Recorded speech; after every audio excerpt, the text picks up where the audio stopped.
Hello, তো আবার একটা মিনি ব্লগ নিয়ে চলে এসেছি অনেক দিন পরে। আজ যাচ্ছি আমরা দাসনগর আমার কোমরের ডাক্তার দেখানোর জন্য।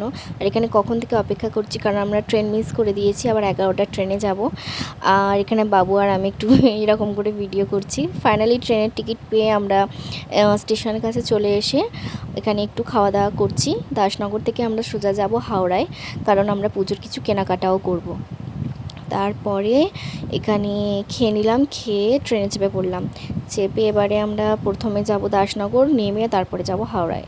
আর ট্রেনে চেপে আমার কি ভালো লাগছে, বেশিরভাগ যাওয়া আমার বাসেই হয়, সেজন্য ট্রেনে চেপে খুব ভালো লাগছিল, কারণ বাসের মতো ট্রেনে আমার মাথাও ঘোরেনি আর গাও গোলায়নি।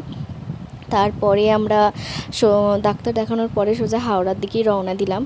দিয়ে বেশি কিছু দেখাতে পারিনি গো, ছেলে নিয়ে ভিডিও করা অসম্ভব ব্যাপার ছিল, সেই জন্য আর হাওড়া গেলে একটু কষ্টও হয়। আমরা কেনাকাটা করে সোজা মেট্রোতে উঠে পড়েছিলাম। মেট্রোতে ফার্স্ট টাইম চেপে আমার খুব ভালো লাগছিলো, আর বাবুরও খুব ভালো লাগছিলো। তারপর দেখি যে হাওড়া স্টেশনে খুব ভিড়, তাই হাওড়া ব্রিজের কাছ থেকে বাসে উঠে বাড়ি চলে এলাম।